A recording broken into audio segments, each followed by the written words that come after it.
Assalamualaikum dan selamat sejahtera. Selamat datang ke channel Seeng. Okey, apa khabar semua? Bertemu lagi kita dalam suasana PKP dan suasana PDPR untuk kesekian kalinya. Jadi hari ini kita akan sambung untuk kelas tahun 2 Utarik. Okey, sekarang ni kita akan seperti mana yang telah saya edarkan kerja rumah sebelum kita bercuti raya. Oh, sebelum tu saya ingin mengucapkan selamat hari raya kepada semua anak murid tahun 2 dan juga sesiapa yang menonton video ni lah. Okay, so sekarang ni kita akan mulakan pembelajaran, dan benda yang saya nak ajar hari ni adalah benda yang kita ulang kaji semula. Apa yang telah saya sempat terangkan, tiba-tiba ada file jatuh, agak seram. Okay, benda yang telah saya ajar pada sebelum kita bercuti. Okay, jadi sila keluarkan kertas yang telah saya sediakan, dan kita hanya akan menggunakan 2 helai sahaja daripada kertas yang telah saya, ataupun kerja yang telah saya edarkan. Kita hanya guna 2 helai yang pertama, iaitu the first one is this one. Okay guys, you have to understand first. Okay, the exercise you have to understand first what it's about. Okay, so untuk muka surat yang dia ada muka surat 13, untuk muka surat 13 seperti yang ditunjukkan. Okay, kita fahamkan dahulu penggunaan this dengan this. The first one is this. Sebutannya panjang. Kita sebut macam dia lebih 2 harakat. Okay, kita sebut dia this. Yang ini ialah pendek, this. Semua ataupun 2 perkataan ini membawa maksud yang sama, iaitu ini. Ini. This is a book. This is a book. Okay, this is a book. Ini satu buku. So, untuk benda yang satu, kita gunakan this pendek yang sebutannya this. T-H-I-S. This. Kalau benda itu satu. Kalau benda yang lebih daripada satu, kita akan gunakan this. Okay, this. T-H-E-S-E. Okay, sebagai contoh, okay, kita ada 2 buah buku. Macam tadi, this is a book. Kalau dia datang 2 buah buku, kita akan jadi these are 2 books. Okey, dia berbeza. Kalau satu kita akan sebut this is, kalau 2 kita akan sebut these are.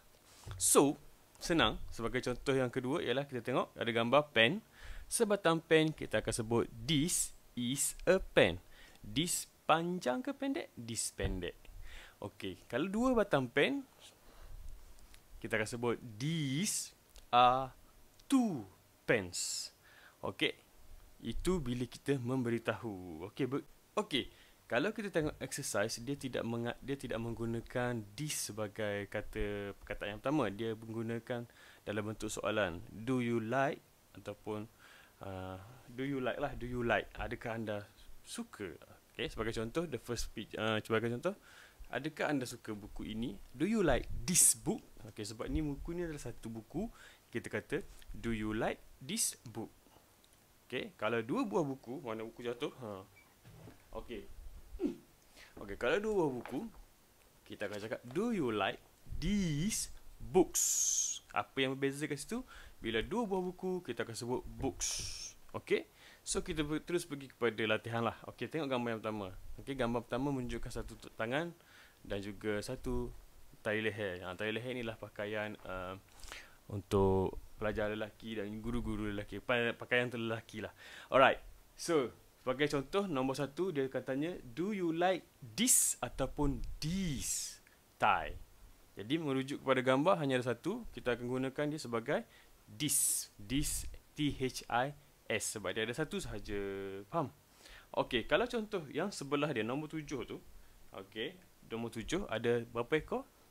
Ada 3 ekor kuda laut. Okey, kuda laut kita sebut seahorses. Okey, kalau satu, seahorse. Kalau lebih, seahorses. So, nombor 7 sebelah tu. Okey, tengok. Do you like these seahorses ataupun do you like these seahorses?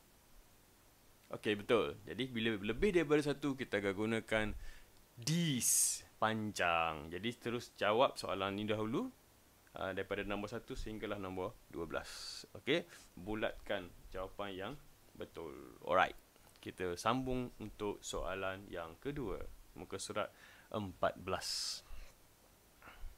Okey, kalau dah siap exercise yang pertama, kita sambung untuk exercise yang kedua. Okey, exercise kedua ialah word search. Word search ataupun dia suruh cari perkataan yang tersembunyi di dalam kotak ini. They have given all the words and the pictures. We have learned about this previous. Okay, we have learned about this previous lesson in the previous lesson. Okay, if you remember, we have drawn the picture. Okay, we have drawn the picture. The first one, t-shirt, trousers, jeans, jacket, shorts, shoes tu semua. Dan you guys kena cari perkataan-perkataan yang tersembunyi di dalam kotak di atas lah. Okay, jadi bagi masa dalam lebih kurang 15 minit untuk siapkan exercise ini. Sila buat sekarang. Okay, dan seterusnya untuk exercise ketiga, yang iaitu exercise terakhir pada hari ini, iaitu page 16. Kita terus skip pada page 16 kerana page 15 ni saya akan buat dalam pembelajaran seterusnya. Jadi untuk exercise seterusnya adalah page 16, page 16. Okay, next guys, tengok. Arahannya adalah rearrange and write. Okay, so perkataan ni sebenarnya adalah membentuk satu ayat yang lengkap. Okay, membentuk satu ayat yang lengkap. Tapi dia telah tukar tempat. Sebagai contoh, kita tengok soalan nombor 1. I give you example. Okay, the words are to wear. Sarah likes colourful clothes. Okay, colourful clothes. Jadi ayat ini sebenarnya tak tersusun. You have to rearrange and rewrite. What is the first word? Kalau nak mudah, kita tengok perkataan yang bermula dengan huruf besar. Okay, kalau ada perkataan yang bermula dengan huruf besar, sebagai contoh, dalam ayat yang pertama ni, Sarah. Sarah tu nama orang. Obviously Sarah nama orang, memang kita guna huruf besar. Tapi pada masa yang sama, Sarah juga adalah perkataan yang pertama. Jadi kita tulis Sarah likes to wear colourful clothes. Yang ada full stop ataupun titik memang confirm adalah perkataan terakhir. Okey? Salin semula mengikut susunan yang betul dan hantarkan dalam Google Classroom kelas kita lah. Jadi untuk page 15 kita akan buat ataupun kita akan lakukan dalam pembelajaran seterusnya. Jadi untuk hari ini itu sahaja. Lepas ni, selepas siap bolehlah hantar gambar dan lepas tu bolehlah sambung beraya di rumah sendiri sahaja. Okey, selamat berhari raya. Maaf zahir dan batin. Assalamualaikum. Bye bye.